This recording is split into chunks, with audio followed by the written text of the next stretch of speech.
우리가 살고 있는 21세기 성탄절 굉장히 요란하죠. 또 정말 화려하고 풍요롭습니다. 백화점마다 외벽과 실내를 화려하게 장식하고 사람들을 끌어모으죠. 또 사람들은 그런 백화점을 찾아서 열광하면서 지갑을 엽니다. 작년 미국인들이 성탄절 그리고 연말에 선물을 사느라 지출한 돈이 약 9,940억 달러입니다. 한화로 계산해 보면 1,300조 원이죠. 1,300조. 이제 곧 매스컴에서는 연말을 맞아 해외여행 가는 여행객들로 인해 북적대는 공항을 소개하겠죠. 그리고 아이들은 산타클로스의 선물을 잔뜩 기대하고 있을 것입니다. 예수님은 어디에 계실까요? 오래된 낙타 이야기입니다. 어느 추운 겨울밤 사막입니다. 한 아랍인이 텐트를 치고 자고 있었는데요. 텐트 밖에는 그의 낙타가 묶여 있었죠. 밤이 깊어지자 추위를 견디지 못한 낙타가 주인에게 애원했습니다. 주인님, 밖이 너무 추운데 제가 코만이라도 안에 좀 넣으면 안 되겠습니까? 제 코만이라도 텐트 안에 넣어 주시면 안 되시겠습니까? 이렇게 물었어요. 그러자 주인은 마음이 약해져서 허락을 합니다. 잠시 낙타가 또 질문을 합니다. 요청을 해요.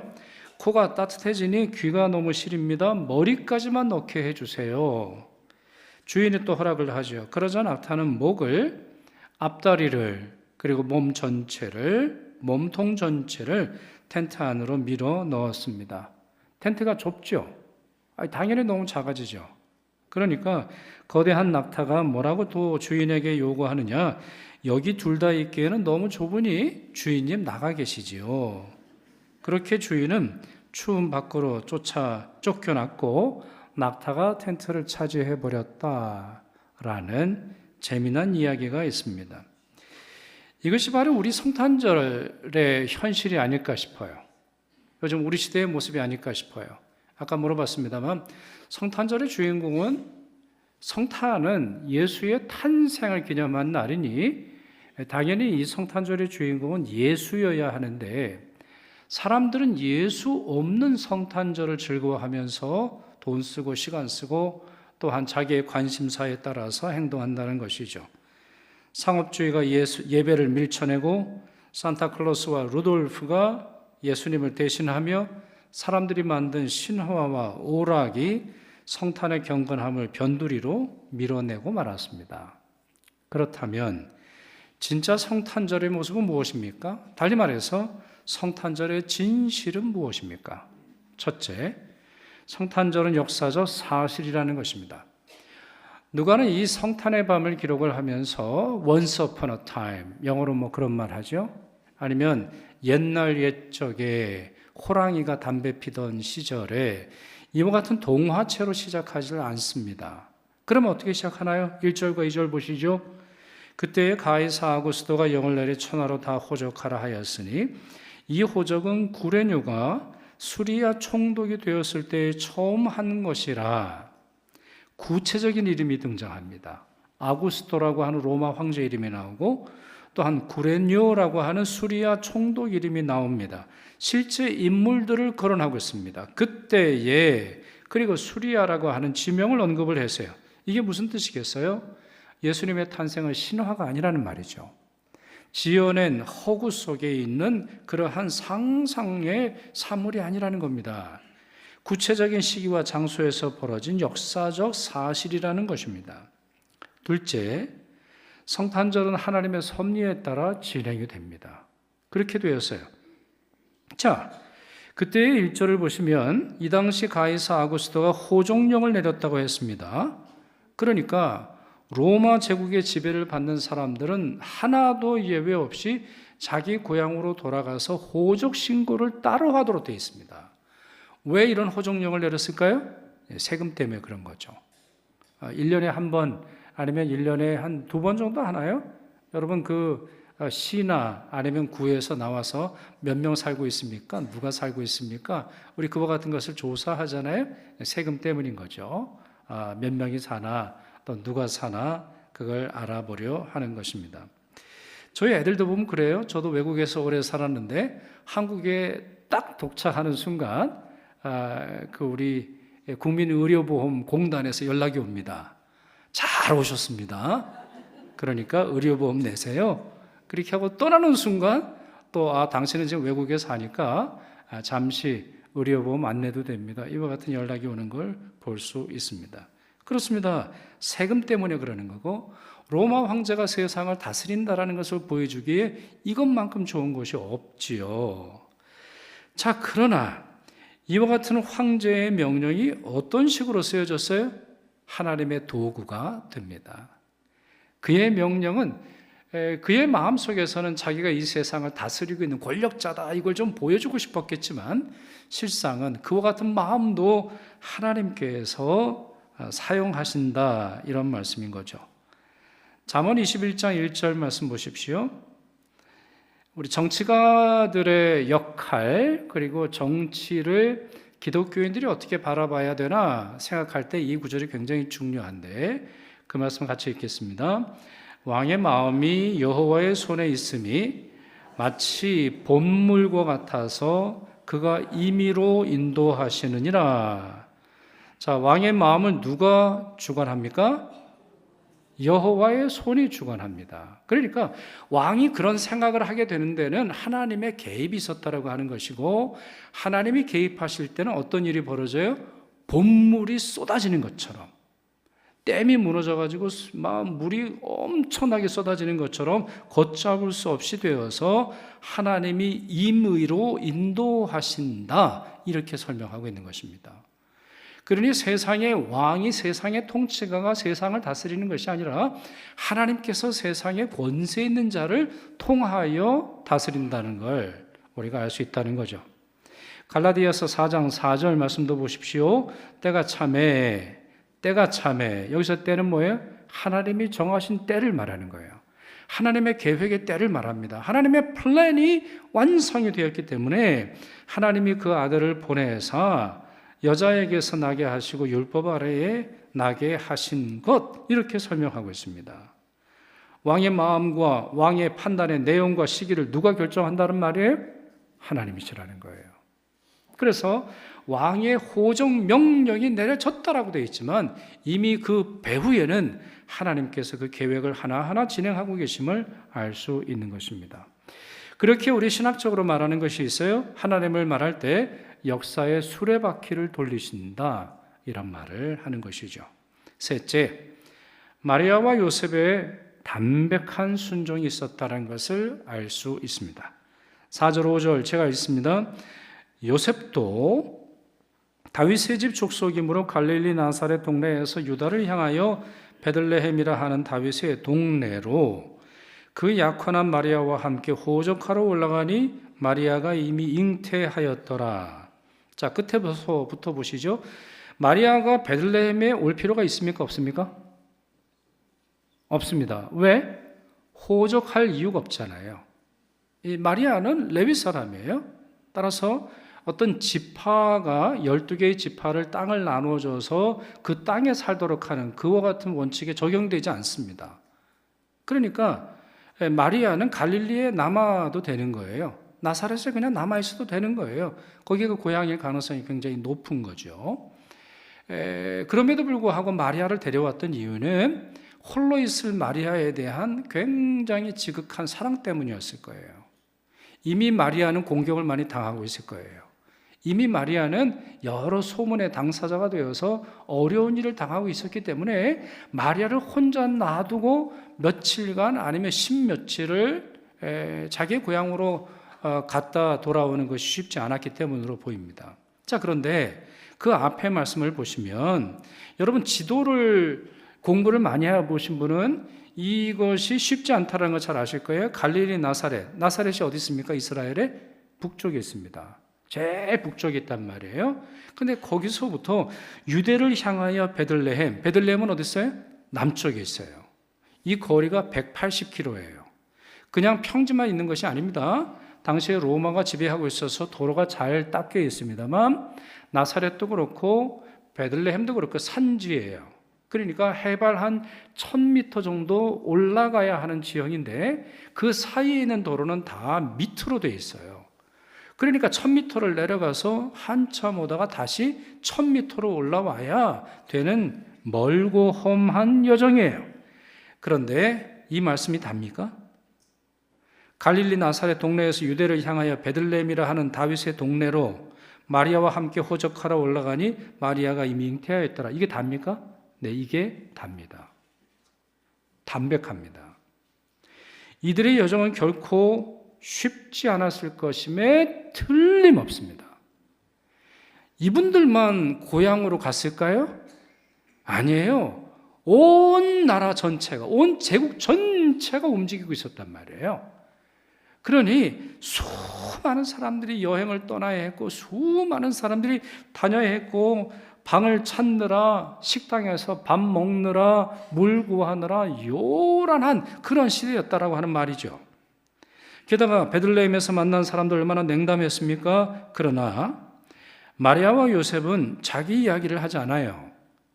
자기들이 얼마나 고생했는지, 그런 상황에서 하나님 말씀에 순종하는 일이 얼마나 어려웠는지 하나의 자랑도 이 말씀에 기록되어 있지 않아요. 성탄 이야기 어디에도 이들이 걸어온 길에 대한 상세한 언급이 없습니다. 그저 있는 설명이 뭐라고요? 요셉이 베들레헴 동네로 마리아와 함께 호적하러 올라가니 이 설명이 다라는 거예요. 자신들을 몰라보고 박대하는 사람들에게도 원망할 법하지요. 예수님을 출산했을 때의 어수선한 분위기를 기록할 만도 합니다. 우리가 즐겨 부르는 찬송가 중에 이런 찬송이 있잖아요. 고요한 밤, 거룩한 밤, 어둠에 묻힌 밤. 어둠에 묻힌 밤은 맞아요. 거룩한 밤도 맞죠. 그러나 고요한 밤입니까? 그때 예수님이 탄생하셨을 그 장소가 과연 고요했을까요? 우리가 흔히 상상하고 영화 속의 한 장면처럼 예수의 그 탄생을 기다리며 숨죽이고 그 예수가 탄생하는 것을 간절히 바라는 사람들이 그곳에 있었나요? 그렇지 않았어요. 결코 고요하지 않았습니다. 소와 양들은 소리를 내고 울고 있었고 오물과 여물이 뒤섞여 있었지요. 어쩌면 예수를 처음에 태어나자마자 놓인 곳은 그렇지요. 어떤 가축에 있는, 가축이 자고 있는 그 마구간의 바닥이었을지도 모르겠습니다. 그러나 그런 상황도 전혀 언급되어 있지 않아요. 어떠한 전설, 어떠한 자랑, 어떠한 고생담도 없단 말입니다. 그렇습니다.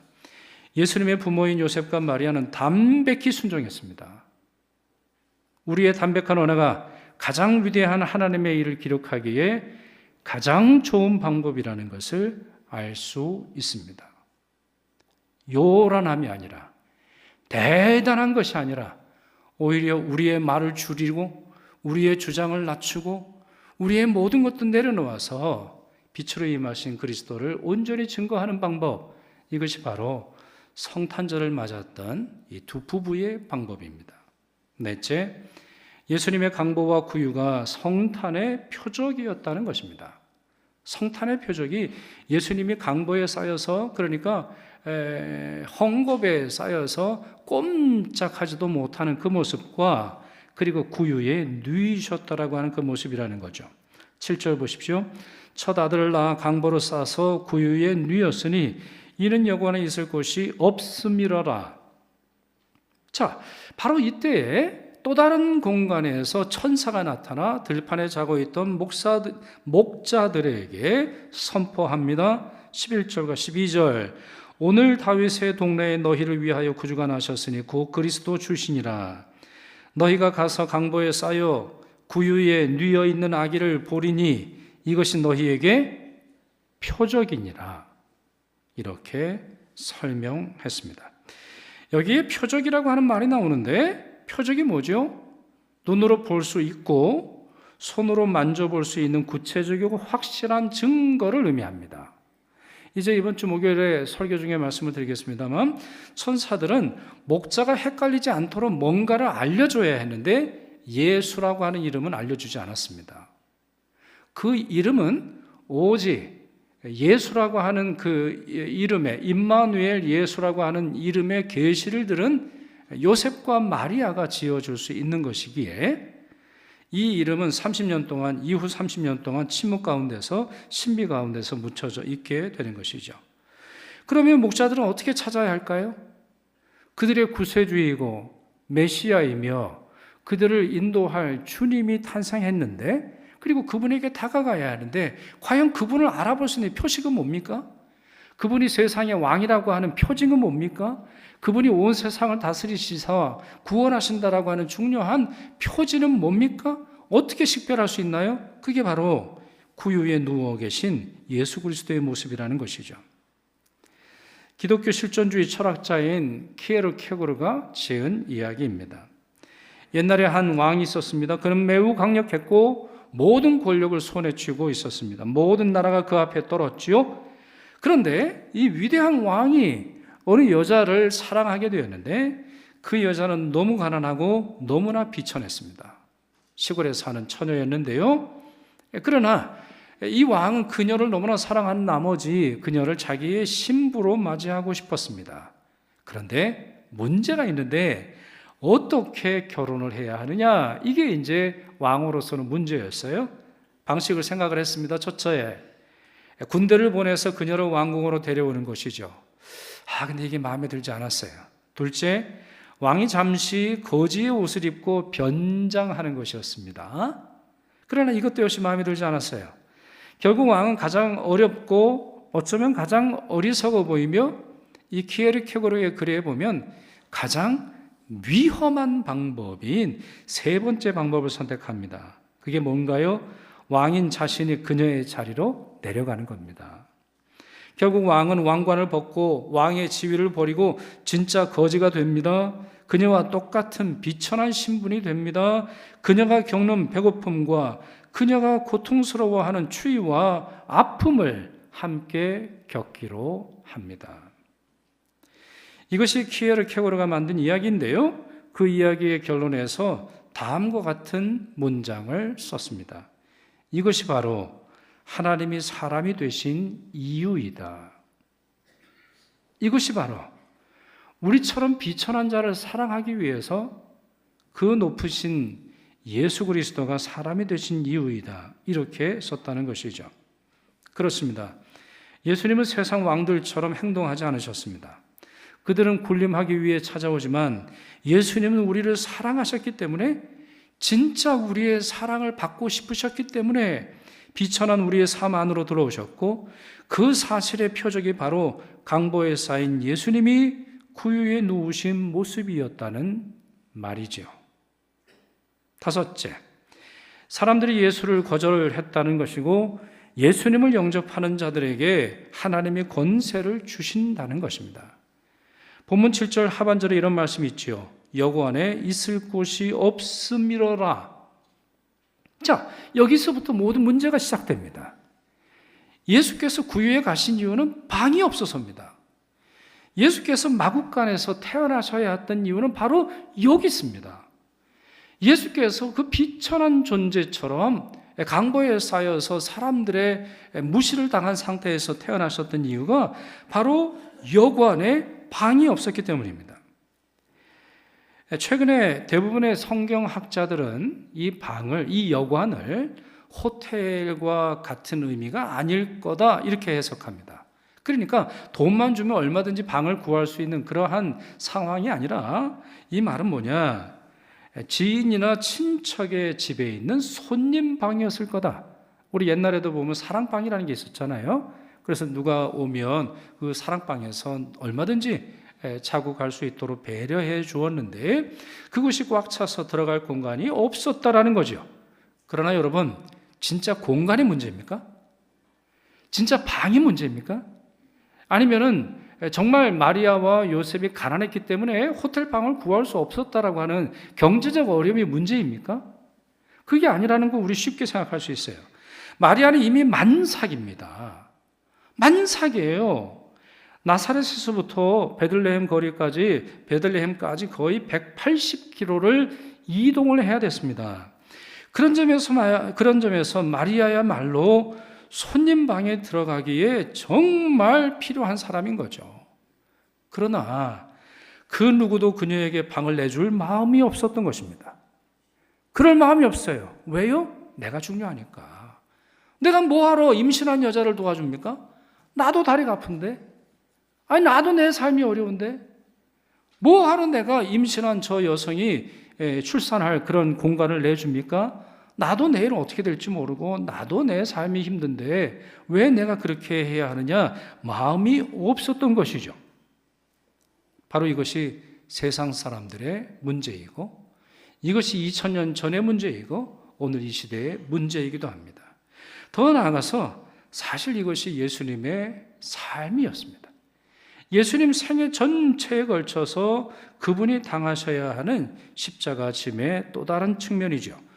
이사야서 53장 3절을 보십시오. 그는 멸시를 받아 사람들에게 버림을 받았으며 간고를 많이 겪었으며 질고를 아는 자라. 멸시를 당하였고 우리도 그를 귀히 여기지 아니하였도다. 무슨 말씀입니까? 거절, 냉담, 무시당함이라는 것이 예수님의 탄생에서부터 시작하여 십자가 지실 때까지 그분 모든 인생의 그림자처럼 드리워져 있다는 것입니다. 그렇다면 우리는 어떻습니까? 여러분은 어떻습니까? 우리는 주님이 우리 마음에, 우리 삶에, 우리 가정에, 우리 사업에 오신다고 할 때 환영하고 맞을 준비가 되어 있습니까? 진짜 여러분의 시간표에 들어오셨을 때, 여러분 사업장에 나타나셨을 때, 여러분 가정에 오셨을 때 여러분은 여러분의 안방을 내어드릴 준비가 되어 있습니까? 정말 주님께서는 여러분의 삶에 오셨을 때 여러분이 아끼는 가장 그 소중한 시간을 예수님을 위해서 내어놓으실 수 있으시겠습니까? 세상의 염려와 욕심, 분주함으로 가득 찬 마음에는 예수님이 들어오실 틈이 없습니다. 사실 저는 목회를 하면서 제일 어려운 것이 12월 25일입니다. 한 해를 정리하면서 수많은 사람들이 파티를 다니고 송년회를 다니고 회의는 또 왜 이렇게 많습니까? 저희 교회도 지난주가 재직회였고 이번 주가 공동회란 말이에요. 그러니 가장 교회가 시끄러울 때, 가장 말들이 많을 때, 가장 교인들의 생각이 서로 나누어졌을 때 12월 25일이 되어서 기쁘다 구주 오셨네 찬양하게 될 때는 마음속에 죄송스러움이 너무너무 많을 때가 한두 번이 아닙니다. 염려하지 마셔야 될 건 지금이 그렇다는 말씀이 아니라 이 시기가 그렇다는 말이죠. 많은 사람들이 한 해를 정리하면서 근심과 걱정과 염려와 오락과 즐거움이 가득 차 있을 때 정말 우리는 준비가 되어 있는 겁니까? 그리고 이렇게 살다가 진짜 예수께서 재림하실 때 우리가 그분을 맞이할 수 있을까요? 우리가 정말 이 예수님의 초림에 실패했는데 그리고 매년 성탄절을 준비하면서 대림절을 준비하면서 정말 기쁜 마음으로 우리의 시간을 내어드리고 우리의 물질을 드리고 우리의 마음을 드리고 우리의 공간을 드리면서 맞이하지 못했는데 과연 우리는 예수 그리스도와 함께 이 땅에 도래해야 할 하나님의 나라에 들어갈 수 있겠느냐는 말입니다. 나만 아는 이기적인 마음에도 주님이 오실 수 없겠죠. 오락과 유행에만 마음이 가 있을 때도 마찬가지입니다. 아닙니다. 우리 삶의 우선순위를 바꾸고 부질없는 욕망을 걷어내서 예수님이 거할 공간을 만들어 드려야겠습니다. 요한복음은 이 일이 우리 자신에게 얼마나 중요한지 이렇게 설명합니다. 왜 이 일을 해야 하는지, 예수께서 왜 구유에 오셨는지, 또 더 나아가서 반복되는 실패를 그만두고 예수 그리스도를 영접하기 위해서 우리가 왜 이렇게 노력을 해야 하는지 요한복음이 이렇게 설명합니다. 1장 10절에서 12절입니다. 세상이 그를 알지 못하였고 자기 땅에 오매 자기 백성이 영접하지 아니하였으나 영접하는 자, 곧 그 이름을 믿는 자들에게는 하나님의 자녀가 되는 권세를 주셨으니. 네, 세상이 어떻게 돌아가든지 간에 마리아와 요셉은 전적으로 주님의 말씀에 순종하여 베들레헴에 가서 아이를 낳았습니다. 이 수고와 이 순종이 있어야 되는 것이고, 바로 그럴 때 하나님의 자녀가 되는 권세를 받는다, 분명히 말씀하고 있어요.